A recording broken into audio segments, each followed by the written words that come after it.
जय श्री राम, जय हनुमान बाबा की जय। और मैं आज आपका फिर से स्वागत करता हूँ इस संपूर्ण सृष्टि ज्ञान चैनल में। और हम लोग आज बात करने जा रहे हैं आशा भगवती का व्रत के बारे में।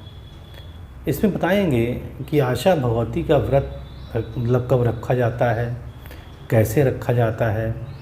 तो चलिए शुरू करते हैं।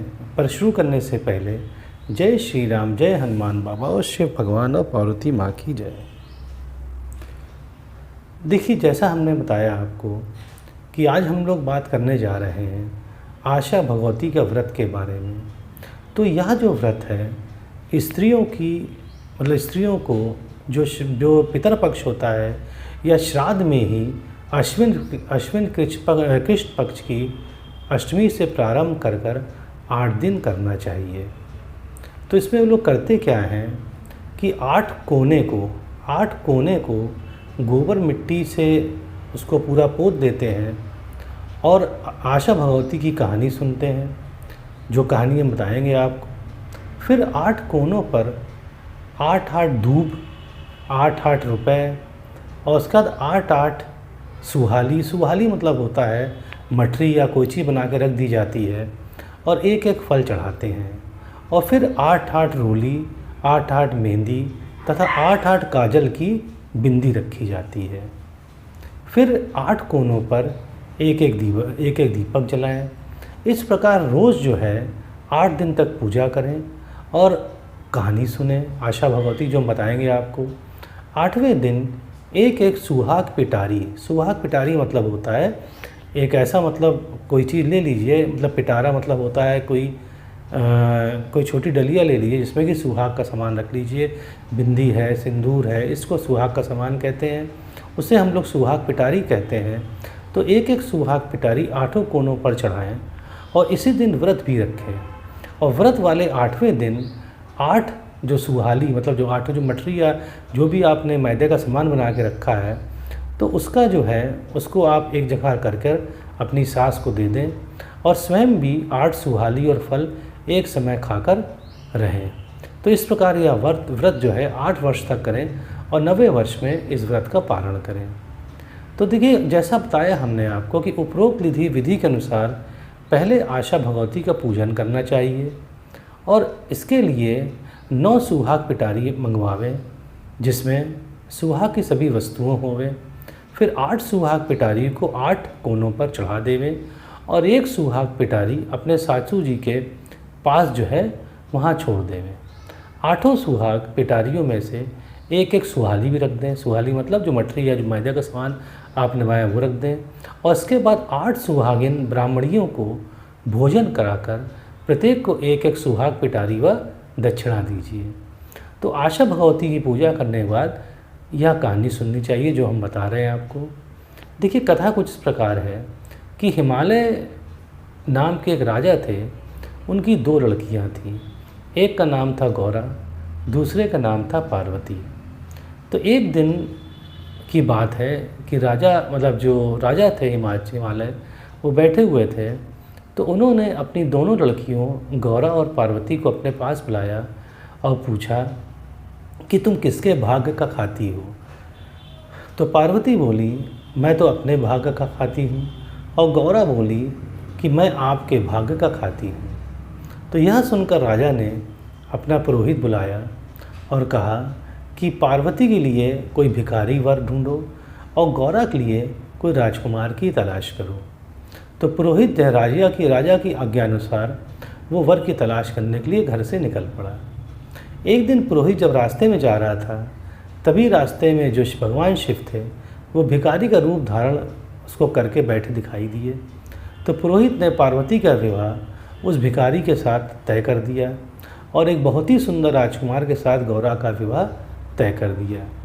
थोड़े ही दिनों के बाद जब गौरा की बारात आई तो राजा ने उसका खूब सम्मान किया और साथ में बहुत सारा दहेज भी दिया। लेकिन जब पार्वती की बारात आई तो राजा ने कुछ भी सत्कार नहीं किया, केवल कन्यादान देकर पार्वती को विदा कर दिया। अब शिव जी जब पार्वती को लेकर कैलाश पर्वत पहुँचे तो जहाँ जहाँ पार्वती जी के कदम पड़ रहे थे वहीं की घास जो है जल जा रही थी।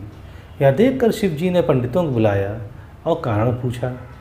तब पंडितों ने सोच विचार कर बताया कि पार्वती जी और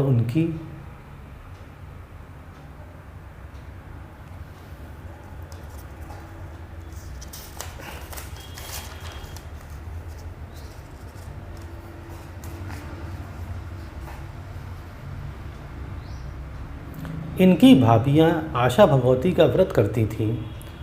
इनकी भाभियों ने अपने अपने माँ के घर जाकर उसको व्रत का पारण किया, किंतु पार्वती ने पारण नहीं किया। तो यदि पार्वती जी अपनी माँ के घर जाकर व्रत और सही से इसको पारण करें तो यह दोष अपने आप खत्म हो जाएगा। तो इस प्रकार पंडितों के बताने पर शिव जी और पार्वती खूब कपड़े और गहने लेकर पार्वती जी के घर चलने को तैयार हुए। तो कुछ दूर जाने पर इन्होंने देखा कि एक रानी के बच्चा होने वाला है और वह बहुत कष्ट में पड़ी है।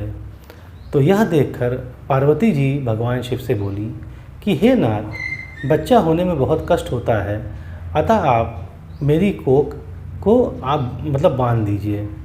तो शिव जी ने कहा कि तुम कोख अपनी बंद मत करवाओ, नहीं तो उसके पीछे बहुत तुम पछताओगी। फिर कुछ आगे चलो तो देखा कि घोड़ी के बच्चा हो रहा था, उसे भी बहुत कष्ट हो रहा था। तो यह देखकर पार्वती जी ने शिव जी से कहा, हट किया कि मेरी कोख आप बंद कर दो, तभी आगे चलूँगी, क्योंकि बच्चा होने में तो बहुत कष्ट होता है। शिव जी ने पार्वती को बहुत समझाया कि कोख बंद कर देने से बाद में तुम्हें बहुत पछतावा होगा, किंतु पार्वती ना मानी। अंत में निराश होकर शिव जी ने पार्वती की कोख को बंद कर दिया और तब वे दोनों सज धज कर आगे चले। उधर गौरा जो थी ससुराल में बहुत दुखी थी। इधर जब पार्वती शिव जी के साथ अपने पीहर पहुंची या अपने घर पहुंची तो उनके माता पिता उन्हें एकाएक ना पहचान सके। तब पार्वती ने अपना नाम बताया। तब राजा रानी बहुत खुश हुए और राजा को अपनी कही हुई पुरानी बात याद आ गई। उन्होंने पार्वती से पूछा कि तू किसके भाग्य का खाती है? तो पार्वती ने तुरंत ही उत्तर दिया, मैं अपने भाग्य का खाती हूँ। ऐसा कर कर पार्वती जी अपने भाभियों के पास चली गईं। वहाँ जाकर देखती हैं कि वे आशा भगवती का व्रत और वो पारण कर रही हैं। यह देखकर पार्वती जी ने भाभियों से कहा कि मेरे कोई पारण करने की तैयारी नहीं है, वरना मैं भी व्रत और इसका पारण करती। तब भाभियों ने कहा कि हे पार्वती, कि तुम्हारे पास क्या कमी है कि सिर्फ कहने भर की देर तुम सिर्फ कहो तो, और शिव जी स्वयं भी सब, जो भगवान शिव है वो स्वयं सब तैयारी कर देंगे। तो पार्वती जी ने शिव जी के पास कहलवाया कि मुझे व्रत और पारण का व्रत करना है। तब शिव जी ने पार्वती के पास एक सुंदर टोकरा भेज दिया और कहलवा दिया कि इसमें जो भी मांगोगी वही मिल जाएगा। तो पार्वती जी ने उस टोकरे से अपने पारण के सामान मांगे तो टोकरे ने तुरंत सभी सामान 9 सुहाग की पिटारी सहित उनको दे दिया। यह देखकर भाभियों ने पार्वती जी से कहा कि हम लोग तो 8 महीने से तैयारी कर रहे हैं, फिर भी सब तैयारी नहीं हो पाई है, लेकिन तुमने तो बहुत जल्दी सब तैयारी कर ली है। फिर सब ने खूब धूमधाम से व्रत किया और पारण किया। उसके बाद राजा ने शिव जी को भोजन करने के लिए बुलाया और उन्हें खूब मिठाई और सुंदर सुंदर भोजन कराया। यह देखकर सब स्त्री पुरुष कहने लगे कि पार्वती का भिखारी के लिए दिया, परंतु यह तो अपने भाग का ही राज कर रही है।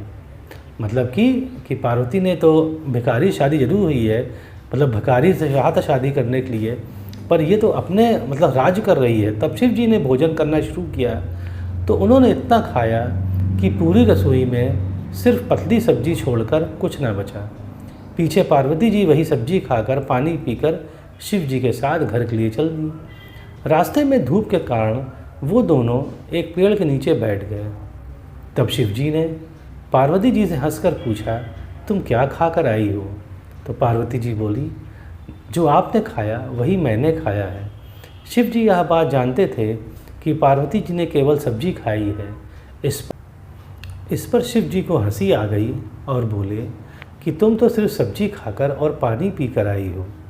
इस पर पार्वती जी बोली, महाराज आपने सब बात तो खोल दी है, तब आगे अब कोई मत कहिएगा। मैंने हमेशा ससुराल की इज्जत पीहर में रखी है और पीहर की इज्जत ससुराल में रखी है। थोड़ी देर बाद उठकर जब आगे चले तो देखा सूखी घास पर पार्वती के पैर पड़ते ही हरी हो गई। और आगे बढ़े देखा कि उसी घोड़ी के जिसका बच्चा खेल रहा है। तो पार्वती जी बोली, महाराज मेरी भी कोख खोल दो अब। तब शिव जी ने कहा, मैंने तो पहले ही तुम्हें मना किया था कि कोख जो है अपनी बंद मत कराना, अब देखते कैसे खुलती है। तब वे दोनों आगे बढ़े तो देखा कि जो रानी थी जो तड़प रही थी उसके भी बच्चा खेल रहा था। तो देखा पार्वती जी ने कहा, महाराज यह कौन है? शिव जी ने कहा, यह वही रानी है जो कष्ट में पड़ी थी, इसके लड़का हुआ है। तब तो पार्वती जी शिव के पीछे हट पड़ गई कि मेरा भी कोख खोल दो। तो पार्वती जी का हट देखकर शिव जी ने वहाँ से गणेश जी को बुलाया और उसका सब पूजा कर पार्वती जी से यमुना पूजन कराया। उसका पार्वती बोली कि मैं तो सुहाग बांटूंगी। यह बात सब जगह फैल गई कि पार्वती जी सुहाग बांटेंगी, जिसको लेना है वो ले लेवे। तो यह यह साधारण स्त्रियों को दौड़ दौड़ कर सुहाग लेने लगी आकर, और ब्राह्मण और वैश्य औरतें जो थीं सुहाग लेने पहुंच गईं। तब तो शिव जी पार्वती से बोले, इसको भी सुहाग दो। तब पार्वती जी बोली, मैं तो अब सुहाग बांट चुकी हूँ। इस पर शिव जी ने कहा कि इनको तो सुहाग देना ही पड़ेगा। तब इन स्त्रियों को भी पार्वती जी ने थोड़ा थोड़ा सुहाग दे दिया। इस प्रकार किसी को भी सुहाग के लिए निराश नहीं होना पड़ा। तो अब इसलिए हे पार्वती, जैसा आपने सबको सुहाग दिया है उस तरह हमें भी सुहाग दीजिएगा। और यह कहकर यह व्रत और इसका पारण किया जाता है, यह कहानी पढ़ के। तो उम्मीद है आपको समझ में आया होगा। अच्छा लगता है तो सब्सक्राइब करिएगा। तब मुझे आज्ञा दीजिए। जय श्री राम, जय हनुमान बाबा और जय आशा भगवती माँ।